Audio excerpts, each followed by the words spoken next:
Kamusta kayong lahat? Masaya Mr. M. Gusto ko lang magbahagi ng karanasang kababalagan. Madalas ako nag-OT sa work ko sa sheet metal fabrication. Medyo kapagod yung trabaho. Pero okay lang basta sa pamilya at pangarap. Pagkatapos mag-OT, nakagawan ko na magkape muna sa 7-Eleven o sa Jollibee ng 9 p.m. at kumain ng paborito kong fried chicken with rice. Pero madalas sa 7-Eleven ako nakatambay. Alam mo na, para pag-uwi ng bahay, pahinga na agad. Tapos na kasi sila kumain pag-uwi ko. Masaya naman tumambay sa 7-Eleven habang nagkakape at nagmumuni-muni. Mga ordinaryong tao na tulad ko ang mga pumapasok sa convenience store. Pero ilan lang. Then malalaman ko na may pumapasok dahil may bell ang pinto. Kaya napapatingin ako. Pero isang gabi may natanaw ako na tumawag sa akin pansin. Yung dalawang babae sa labas. Balungkot yung isa. Kitang-kita ko yun. At ang isa naman, pinagmamasdan lang siya. Mukhang naghihintay ng masasakyan. Mukhang magkasama sila. O medyo may pagkatsismoso ako. Pakialamero. Siguro dahil unti lang ang hobby ko. Nagtataka ako. Hindi sila sumakay ng jeep katulad ng iba. Isa lang kasi ruta ng jeep palabas ng barangay. Mga ilang minuto siguro isa o dalawa. Nang biglang nagkalembang ang maliit na bell sa entrance. Pumasok na pala ang babaeng naka-business attire na kulay itim. Ganun pa rin, sumusunod ang nakaputing bestida. Nasa malapit kasi ang lamesa ko sa entrance. Kaya nakikita at naririnig ko ang mga pumapasok. Sinusundan ng binibining nakaputi yung isang babae. Siguro mga nasa 30-40 taong gulang siya na mukhang bata pa rin. Nakaitim siya na damit na pang business attire. Mukhang nagtatrabaho sa BPO o kilalang kumpanya. Nagtataka ako kasi yung nakaputi nakayapak at madumi ang paa. Basa ang ibabang bestida. Ewan, parang may sayad, pulubi, mandurukot o shoplifter.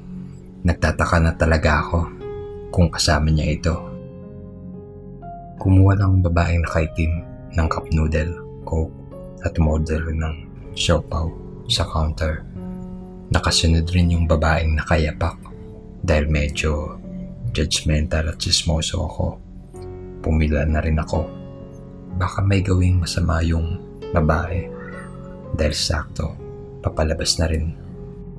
Gusto ko sana mag-take out ng spicy fried chicken, yung 2 pieces with rice na tig 155 pesos ata yun.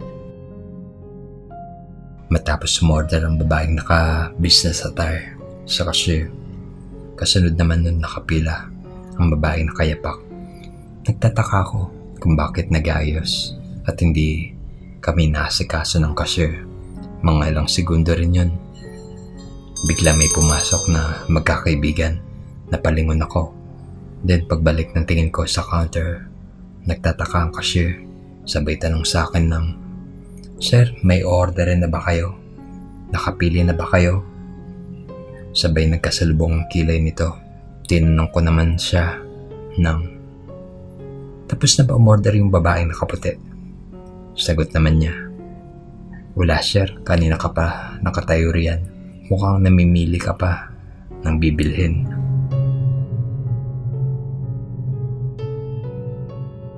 Medyo nagulat at nagtataka sa mga sinabi niya. Hindi niya napansin ang babaeng nakayapak. Siguro mabilis na kalabas at sinundan ng babaeng naka-business attire. Pinaliwala ko na lang yun at umorder na ako ng spicy fried chicken. Kitang-kita ko ang pagtataka sa mukha ng cashier lady. Posibleng hindi niya napansin yun dahil nasa harap niya lang ito. Di ko na rin nakita pa ang babaeng naka-business attire. Pero napaisip ako kung bakit nakaitim ang babae. Hindi kaya galing ito sa libing? Nagpagpag lang ba siya? Inisip ko tuloy na baka multo ang babaeng nakayapak kaya hindi ito napansin ng kahera. Sa ngayon, parang naniniwala na ako sa pagpag.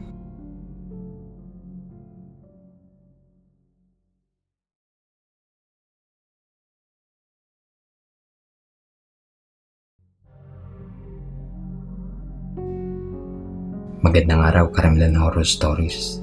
Meron akong kwentong ibabagi sa inyo. Karanasan ko ito at ng aking mga kaibigan noong 2018. Summer noon at naghanap kami ng bagong pagkakabalahan. Ako, Tintin, Bea, Honey, Princess at Yuan. Naisip namin na bumili ng scooter para maiba naman at makagala sa iba't ibang lugar. Gala rito, gala roon. Isang araw, winabot kami ng 12:00 ng umaga sa pag-scooter sa paglilibot namin sa iba't ibang subdivision dito sa Santa Rosa, Laguna. 12:00 noon at pagod na sa paglilibot. Naisipan namin magpahinga sa 7-Eleven para bumili ng merienda gaya ng kape, siopaw, hotdog at fried chicken at para na din magpahinga at mag-recall sa mga ginawa namin ng araw na iyon. Pagkaraan ng 2 oras pagkatapos namin kumain, magpahinga at magkwentuhan, may nakita kaming mga pulubi nagtatawanan sa labas ng 7-Eleven. Sa palagay ko, nasa 9 at 15 taong gulang sila. Mga 4 sila, puro lalaki. Hindi ko alam kung sabog ba sila sa rugby o ano pa man. Basta para silang hindi matino na mahilig mang trip. Bago pa yan, may nakita pa ako na may kausap silang mga matatanda, mga lalaki at hindi na namin pinansin na yun. Nagdesisyon na kami na lumabas ng 7-Eleven. Narang kami ng 4 na pulube at tama ang hinala ko dahil sabog sila at namumula pa ang mga mata. Nakakadiri rin ang itsura, napakabaho, naninilaw, nangingitim ang mga ngipin nila at parang hindi sila nakakain ng matagal.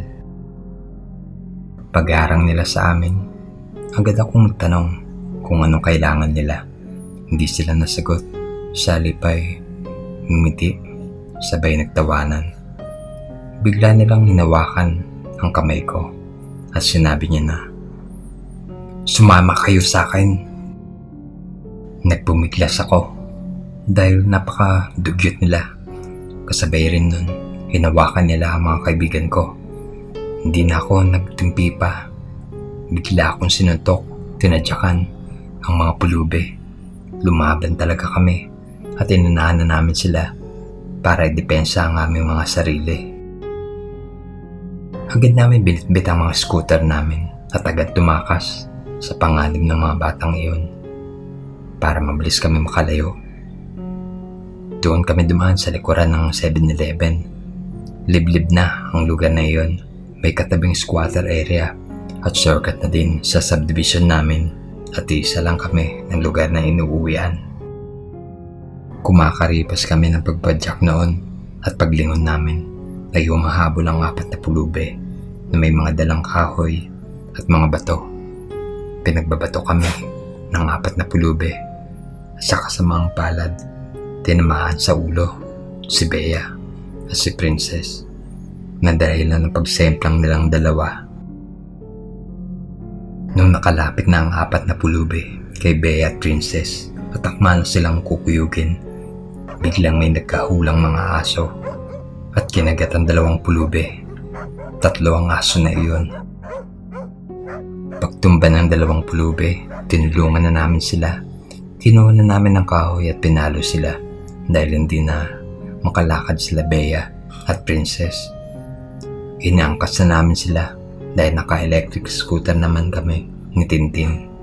Iniwan na namin ang scooter nila Bea at Princess. Tumuloy na kami sa daan para makauwi. Sobrang dilim na sa kalsada nun. Sobrang lamig pa, pero kahit papano nakahinga na kami ng maayos na makalayo na sa 4 na pulubi. Nakakatuwa dahil kasama namin mag-scooter pauwi ang 3 aso na iyon at parang naging security guard namin sila pauwi, lalo na dumaan kami sa bukid at bakanteng lote para makashortcut sa subdivision namin. Hindi rin nagtagal, nakauwi rin kami sa aming subdivision. Kumuha ko ng yelo, sabon at betadine para gamutin si Bea at Princess sa labas ng bahay namin. May saya kami dahil iniligtas kami ng mga asong gala. Minsan kahit na hindi maganda ang karanasan namin sa buhay, ang importante hindi kami nag-iwanan sa hirap at ginawa ng mga kaibigan ko.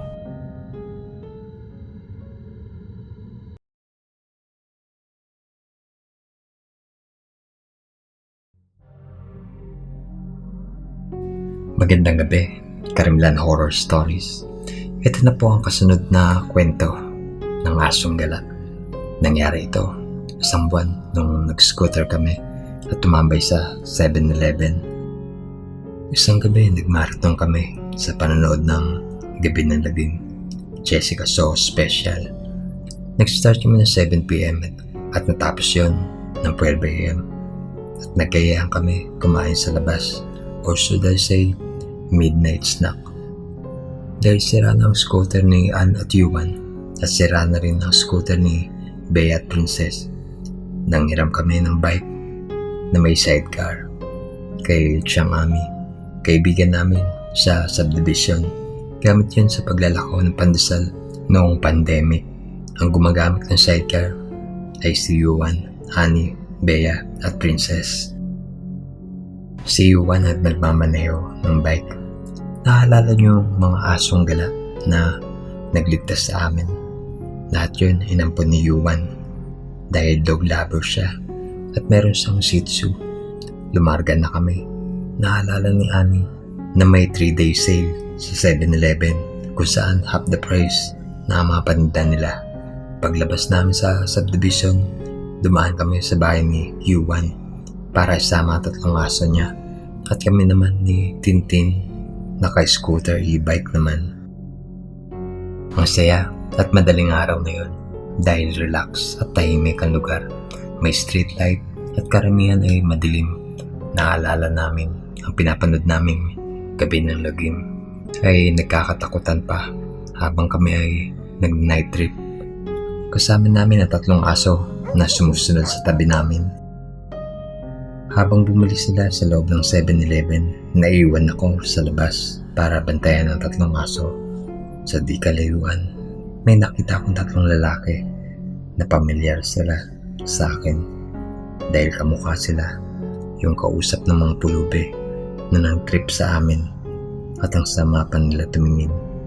Agad ko silang sinabihan na bilisan kumain. Masama ang kutob ko sa mga tao na yun. Pagkatapos namin kumain ng mabilisan, agad na kami lumabas ng 7-Eleven. Nung pauwi na kami, ay alerto kami sa paligid. Maya-maya pa ay may sumilaw sa likod namin.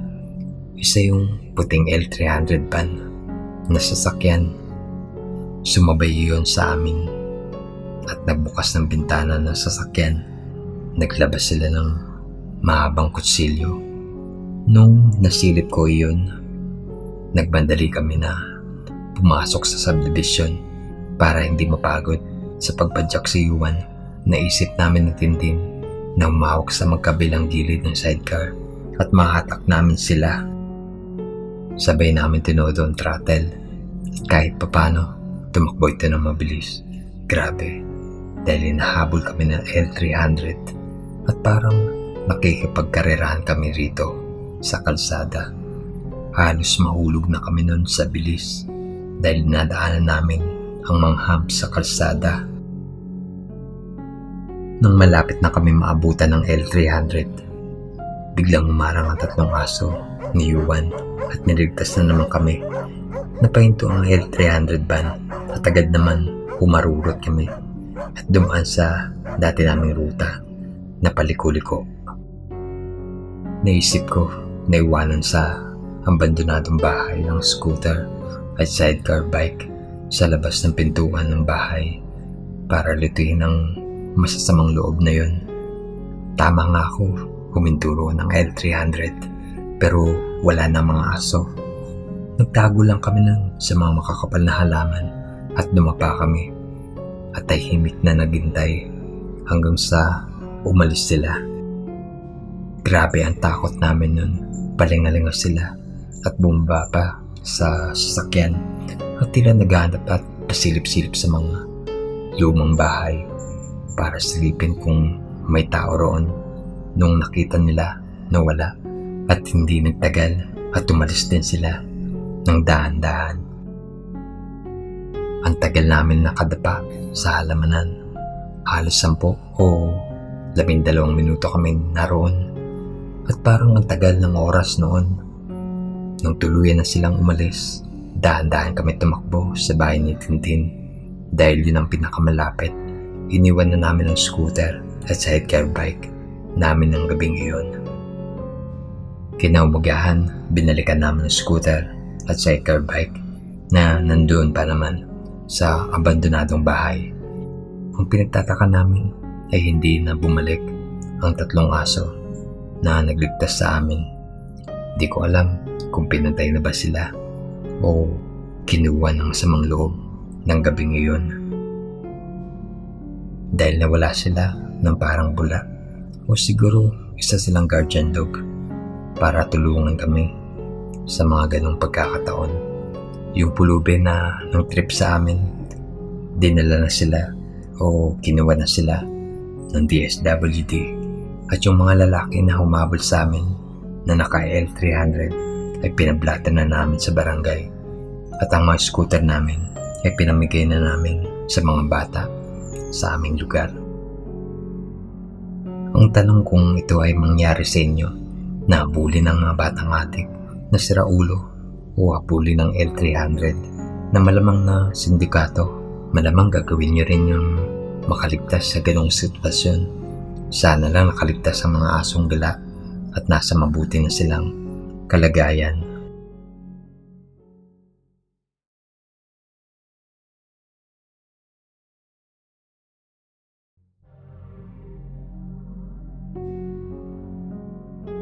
Kamusta po, Mr. M? At sa iyong mga manonood, ang kwentong ito ay nangyari dito sa Davao. Sana mapili mo ang aking kwento. Nagtatrabaho ako noon sa 7-Eleven sa Davao. Gabi na at may kasama akong katrabaho sa aming shift. Lalabas kami para magtapon ng basura sa dumpster o siguraduhin malinis ang paligid ng tindahan. Pero habang naglilinis ako ng basura sa labas, naramdaman kong may nakatingin sa akin. Wala akong nakita, pero nakaramdam ako ng pangingilabot.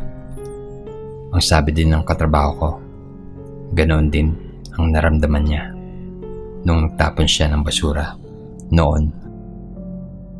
Habang lumalalim ang gabi, ang aking katrabaho ay nag-iimbak ng mga produkto. Habang ako naman nakatayo lang sa tabi ng cash register area. Biglang may pumasok na lalaki sa tindahan. Nakasuot siya ng luma at sirang damit at napakabaho. Mahaba at magulo talaga ang buhok niya ni hindi ko makita ang kanyang mga mata dahil doon malamang siya ay isang pulubi at gusto lamang makahingi ng pagkain. Pero nang tatanungin ko siya kung matutulungan ko siya, hindi siya sumagot. Lumayo lang siya at maglalakad na sana ako papunta sa kanya hanggang sa may pumasok na isa pang customer, isang babae na mukhang buntis. Dahil ayokong maghintay siya, nagpasya akong mag-serve muna sa kanya. Tinanong niya ako at gustong bumili ng mineral water. Sinabi ko sa kanya na sige at kukunin ko ito para sa kanya. Habang kinukuha ko ang mineral water, sinubukan kong hanapin ang pulubi, ngunit hindi ko siya makita sa hindi malamang dahilan. Matapos kumuha ng mineral water, naglakad na ako pabalik sa cash register area. Pero laking gulat ko nang makita ang palaboy na nakatayo na sa tabi ng buntis. Ginagawa naman ng babae ang lahat upang maiwasan ang tumingin dito sa pulubi sa pamamagitan ng pagtingin niya sa kanyang Android phone. Pero nagulan ako nang mapansin kong nakatingin ng diretso sa kanya ang pulubi. At sa mga oras na siya ay naglalaway at dinidilaan ng kanyang mga labi, mabilis kong sinabi sa lalaki na kailangan niyang umalis sa tindahan. Kung hindi, ay tatawag ako ng pulis. Walang sabi-sabing dahan-dahang lumabas ng tindahan ang kakaibang lalaki. Nagpasalamat sa akin ang babae nang sabihin niya sa akin na hindi siya komportable sa lalaki. Pagkatapos nun, nagbayad na siya. Sinabi ko sa kanya na ihatid siya ng katrabaho ko sa kanyang sasakyan dahil hindi ako komportable sa paglalakad niya roon na mag-isa. Kahit na walang kakaibang nangyari noong gabing yun, hindi pa rin kami mapalagay dahil anumang oras ay kailangan naming lumabas ng tindahan pagkatapos ng shift ko.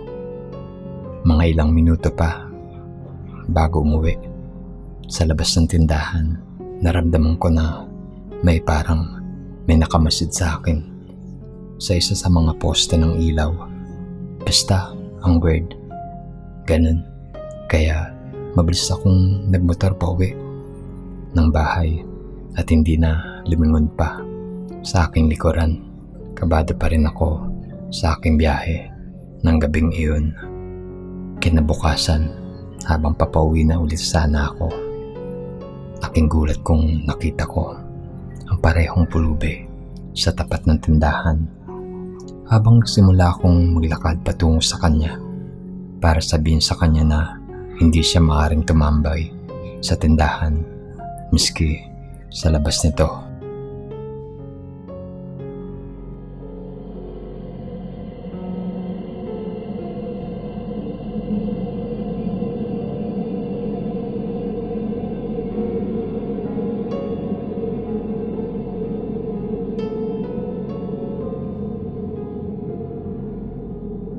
Nakita ko ang mukha at labi niya na may bahid ng pulang likido.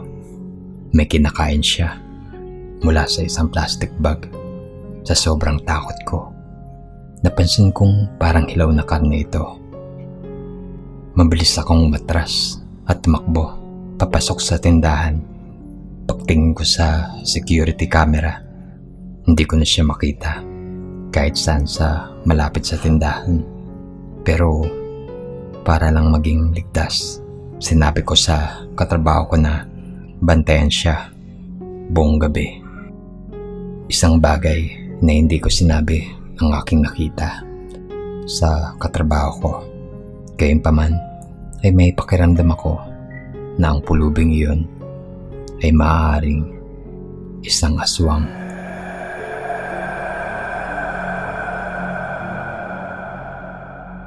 Kaya naman nabuo ang aking haka-haka na kung bakit siya nakatitig sa buntis at naglalaway.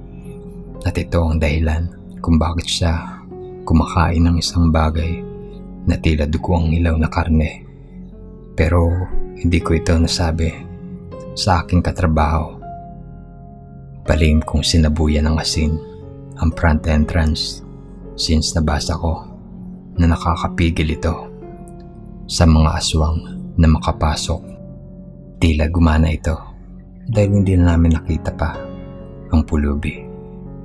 Buti na lang wala akong nakitang report na may pinatay na buntis sa lugar. Sigurado ako sa sarili ko na aswang ang pulubi.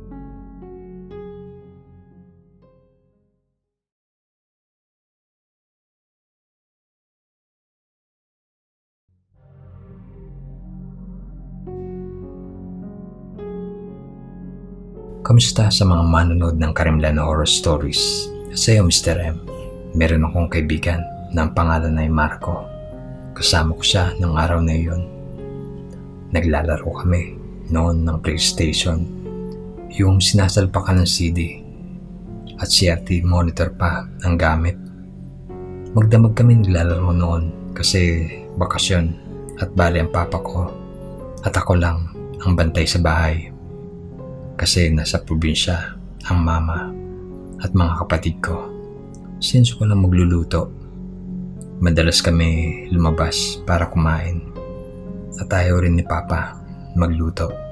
Kaya binibigyan niya na lang ako ng pera kung sakaling magutom ako. Hindi namin napansin ni Marco na nalipasan na kami ng gutom sa paglalaro. Nakahingi na ako ng pera kay Papa noon. Mga 9:30 ata nun. At napagdesisyon namin na kumain sa 7-Eleven ng siopaw, cup noodle at big bite hotdog. Hindi naman ganun kalayo ang 7-Eleven. Mga 8 minuto kaya lakarin sa labasan. So ayun na nga po, naglakad na kami sa labasan papunta sa 7-Eleven. Maliwanag ang daan dahil sa mga street light. May ilan ring tambay sa daanan. Nagkwentuhan kami habang papunta sa 7-Eleven. Habang nagkukwentuhan kami ni Marco tungkol sa linalaro namin, meron ako napansin na babae sa bandang madilim na lugar sa eskinita. Pero figure lang ito dahil sa madilim ang lugar na iyon. Sa kinakatayuan ng babae, mahaba kasi ang buhok nito, kaya nasabi kong babae siya. Pero may kakaiba sa kanya, nakaliyad ang ulo niya at hindi siya nagalaw. So tinitingnan ko ito nang hindi ko napansin. Tinatawag ako ni Marco at tinanong niya ako kung ano raw ba ang tinitignan ko roon. At mukhang hindi ako nakikinig sa kanyang sinasabi. Liningon ko si Marco at sinabi kong, hindi mo ba napapansin yung babaeng nakikita ko? Nang tuturo ko na ito sa kanya na wala ang babaeng nakaliyad ang ulo. Nagtaka ako baka umalis at hindi ko napansin kung saan dumaan. Tinanong ko ulit siya kung saan ito dumaan. Sinagot niya lang ako na wala siyang nakita. So hindi ko na ito pinansin pa. Meron kaming nakitang tendero ng balot sa kanto. Kaya bumili kami tig-isa kay Manong. Pagkatapos nun, rumekta na kami sa 7-Eleven. Walang customer kundi kami lang. Kaya umorder na kami ng pagkain. In-order namin ng siopaw, cup noodle at big bite hotdog. Kasi paborito namin ito. Doon kami kumain sa lamesa sa bandang wall glass na kung saan makikita mo ang labas ng kalsada. Tanaw rin doon ang magbabalot at mga dumadaan. Habang nag-i-enjoy kami sa pagkain, may napansin si Marco. Napansin niya yung nakita kong babae na nakaliyad ang ulo. Kung kanina hindi ko maaninag ang sura nito, ngayon kita na namin ang sura niya. Mukhang nakatingin siya sa convenience store kung saan kami kumakain. May kaputihan siya. Nakasuot ng duster na kulay green. Kung kanina ay hindi siya nagalaw, ngayon nagalaw siya. Kaso parang tanga na ewan. Lumiliyad siya pakanan at pakaliwa. Paulit-ulit yon. Pinasar pa nga ito ni Marco na baliw at pinagtatawanan pa. Loko talaga itong si Marco. Kaya nakitawan na lang ako. Mga ilang minuto rin kami tumambay nang mapagdesisyonan na namin na umuwi na dahil hindi pa namin tapos ang nilalaro namin sa PlayStation. Paglabas namin ng pinto, napansin namin na tumawid pala ang babaeng nakaliyad ang ulo. Napatingin kami ni Marco at ito nakaupo sa gilid ng convenience store sa sulok. Dahil loko itong si Marco at medyo bully, tinawag niya ulit itong baliw. Hindi na ako nakitawa. Hindi na ako umimik. Inisip ko rin baka pulubi ito. Kaya pag-alagala sa gabi, wala na rin mga taong nadaan ng gabing iyon. Kaya nagtaka ako kung nanlilimos ba ito. So, lumapit ako ng mabilisan para magbigay ng onting limos. Ganun pa rin siya, lumiliyad, pakanan at pakaliwa, paulit-ulit. Nung iabot ko na ang 20 pisong papel, napansin kong nang lumiyad siya, pakaliwa. Kinilabutan ako sa nakita ko, kaya pala ito nakaliyad ang ulo kasi bali ang leeg nito.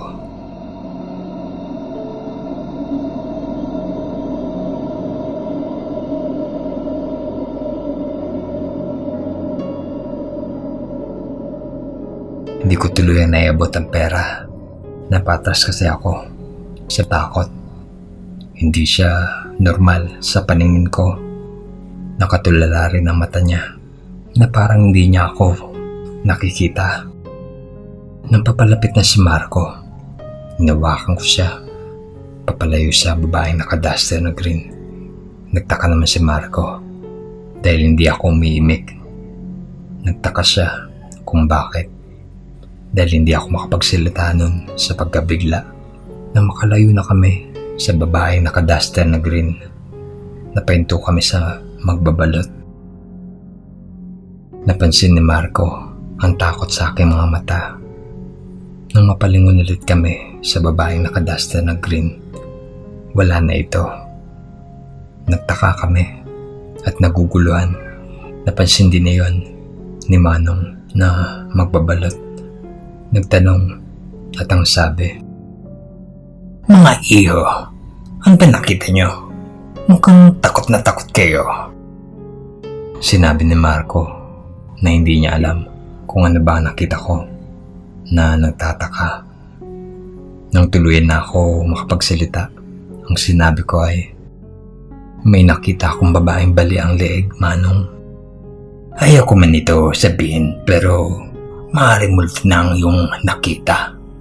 May napapabalita kasi rito na may nasagasa ang babae na dahilan ng pagkabali ng leg nito. Hindi ko na alam ang buong kwento at storya, mga iho. Pero ayun ang bali-balita at chismis ng mga marites. O ito, kunin niyo itong asin na ito. Isabay niyo sa inyong likuran bago kayo umuwi, para hindi na kayo sundan ng ligaw na kaluluwa. Ganyan rin kasi ako nagsasabi ng asin para pantanggal ng mga negatibo sa paligid, lalo na ang mga hindi nakikita. Ganun niya ang ginawa namin. Nagsasaboy kami ng asin sa aming likuran bago umuwi ng gabing iyon. Naniniwala ako na multo nga ang babae kasi kakaiba ang aura niya, lalo na ang bali nitong leeg. Sana hindi ako makakita pa ng ganong senaryo. Ayaw ko na muling maranasan iyon, Mr. M.